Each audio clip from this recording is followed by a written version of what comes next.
It never occurred to me that South Island Line can bring any harm to us, or that might be actually a conspiracy behind the entire thing. But at least it's what we have been hearing from all those fancy TV commercials and reports handed in by MTR.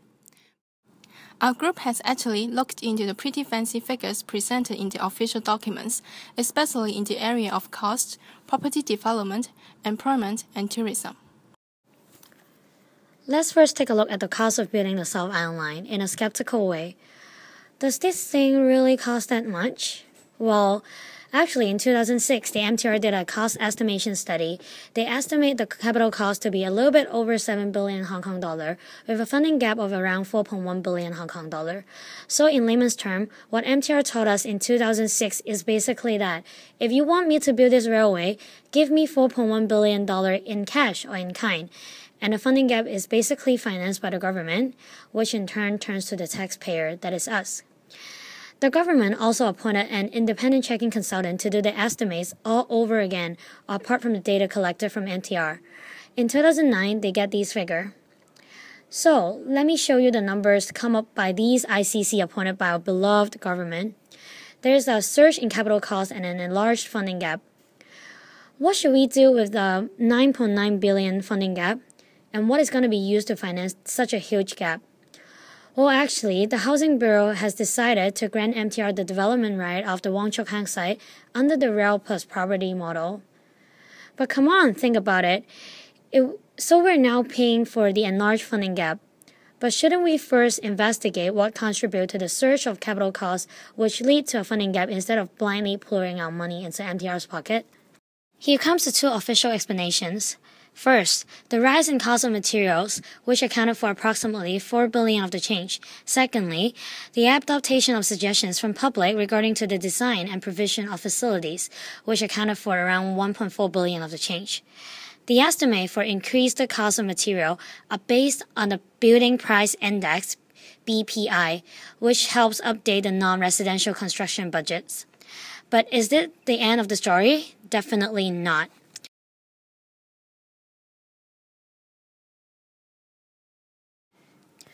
BPI is inappropriate when competition is absent from the market, which fits MTR's case perfectly. MTR is the sole potential contractor for this South Island Line proposal, and hence the use of the Building Price Index is not applicable. We should actually use the current market price as a base for comparison instead of using the over-technical term. So, is it really 4 billion? Think again. Let's go back to the Wong Chuk Hang site and see what MTR has planned for.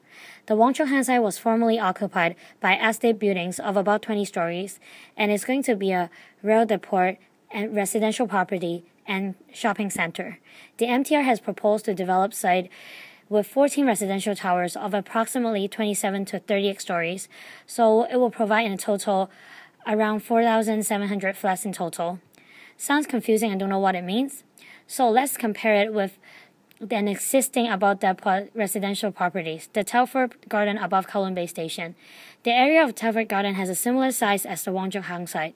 It has provided 41 residential towers with 11 to 26 stories because of the restriction of the Kai Tak Airport, so it provides about 5,000 flats in total.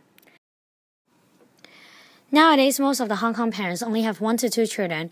The most common family size does not consist of more than 4 people. So people are buying flats with 3 or more bedrooms, not because of their need, but more because of their wants. For a family that can afford flats of more than 80 meters square, they usually have cars and don't rely on public transport.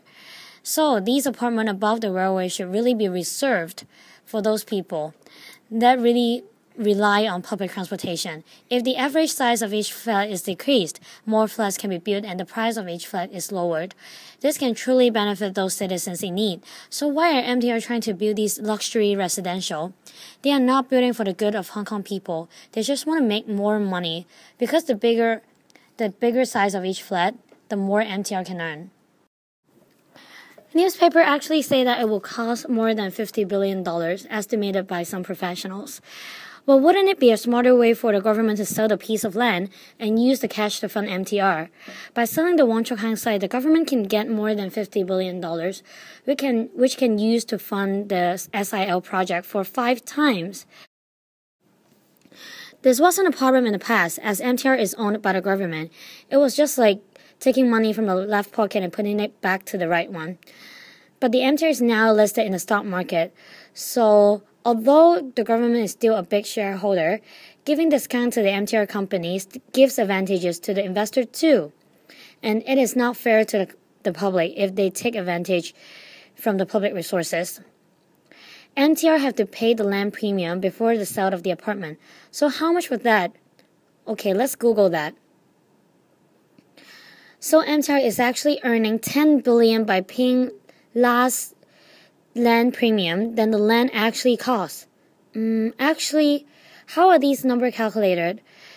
The government estimation of land premium is based on the greenfield site principle. It is assuming that the piece of land is newly developed and ignore the effect of the railway and construction. This is definitely not the true, and it does cause a big difference. Neglecting the effect of the railway and the shopping center going to be constructed could very much underestimate the price of the land. And this 100 billion difference goes to the earning of MTR. Well, who actually gained the most from the SIL project? I think we all know. We can start looking at the benefits of the South Island Line by focusing on the most quantifiable aspects of the project, the employment opportunity. According to a presentation by MTR, it is claimed that the South Island Line project will create 20,000 jobs through tourism and urban renewal. But what exactly do these jobs come from?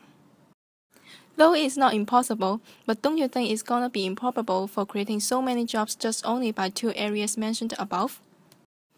According to a report funded by MTR, the government is planning to redevelop Wong Chuk Hang into a commercial area to support the service industry in Hong Kong, and having SIL will help the redevelopment. Moreover, building SIL will boost the retail business in Southern District as there will be more shopping malls near the MTR stations. As for jobs created through tourism, there are going to be 6 hotels under construction in Wong Chuk Hang, and the construction of SIL will boost the star ratings of hotels and create more jobs. Coming to the figures, the government estimates that the redevelopment will bring 10,000 extra jobs to the Southern District. However, since SIL is not the major driver of this development, we should look at the additional jobs brought to the commercial area by introducing SIL. Assuming 5 more commercial buildings will be constructed as there will be more developed transportation network, each building will lead to 40 companies and each company will hire 30 people to work at office in Wong Chuk Hang. The actual gain in jobs by constructing SIL will be only 6,000. For retail business, let's assume that there will be 2 more shopping malls being built, as the other 3 stations, Admiralty, Ocean Park, and South Horizon also have their own shopping areas. These 2 shopping malls should have at least 3 floors, and each floor may have 25 stores. If each store hires 3 people, the jobs created by SIL will be 450. According to the estimation by experts, the building of SIL will increase jobs in each hotel by average of 250, as require more people to run a hotel with higher star rating, so SIL will create 1,500 jobs in the hotel business. Summing all 3 figures together, the actual jobs created by SIL is approximately 8,000. Even adding the 2,100 and 2,500 jobs for daily operation of SIL and construction of railway, the number is far from the threshold of 20,000, not to say the job destruction caused to the local bus business in southern districts. While the 9,500 jobs are hard to justify the 7.5 billion used on the project, let's look into other economic benefits such as the increase in consumption due to tourism and increase in property value before we conclude whether it's a valuable project. Tourism industry is a major pillar of Hong Kong's economy. The mainland continues to be the largest source. More than 2 million visitors from the mainland China just in 2012, and the number is still increasing. By the end of June 2012, Hong Kong has 199 hotels.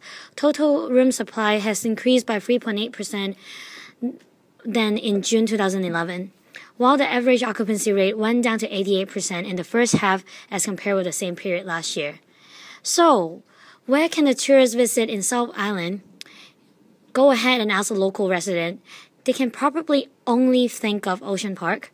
Other than that, their mind is pretty much blank. To boost tourism in South Island, over the past few years, the government has actually launched development schemes to transform South Island into a well-equipped tourist attractions that reflects the unique characteristic Hong Kong as a traditional fisherman village. Well, is it hot for tourists' mind, the fisherman village thing? And why is that? Let's take a look at the plan. First of all, the Aberdeen Promenade near the subway. Look at the map. Do you personally find it attractive? Really?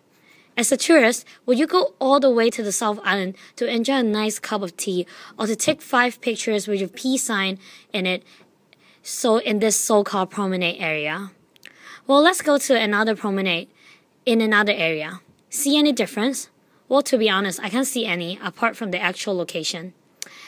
Well, there we go again, a third promenade. To be honest and frankly speaking, the free promenade will definitely increase the green area in South Island and possibly increase the living standard in the people there. But tourism? Seriously, not. Do you know why people come to Hong Kong? Apparently, it's for the food, for indulging into quality service and shopping and buying branded name products and digital products. Apparently, South Island simply doesn't give them what they are looking for. We're not saying that the future development plans of South Island lack attractiveness. However, such measures do not fulfill tourists' perception of Hong Kong as a vibrant, modern international city.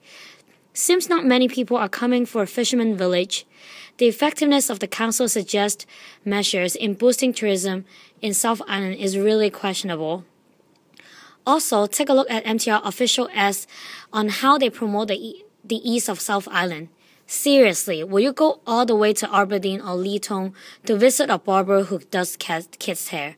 Or will you go all the way to listen to some old lady singing traditional songs at their leisure time and include them as part of your must-go place on your list? If MTR themselves couldn't find a better way to promote or to convince themselves what is so attractive of those areas, how can they even possibly try to convince tourists or even Hong Kong local people to visit there? In preparation of transforming South Island into a new tourist hotspot, for Wong Chuk Hang alone, proposal of 13 hotels have been approved. We expect that there's going to be 7.5 rooms, cater approximately 8,000 guests. Ocean Park alone plans to build their own hotel as well.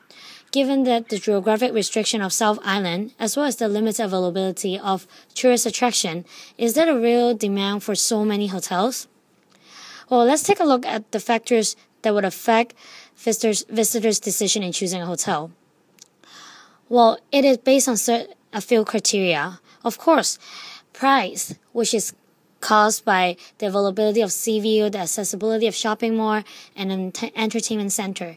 Another point worth considering is the availability of bars and clubs, as many tourists want to have a taste of Hong Kong's nightlife. Then it should be the traveling time. Tourists would choose to locate in areas which are close to major attractions, which are mainly Central, Tsim Sha Tsui, and Admiralty. So do we need more hotels in areas without attractions? There's no doubt that the South Island line will boost tourism industry owing to the convenience in transportation. To cater for the accelerating demand of tourism in the South Island district, many hotels are under construction, especially in Wong Chuk Hang. A major deciding factor for tourists in choosing where to stay is the availability of unique attraction. Yet, the new tourist site failed to capture interest.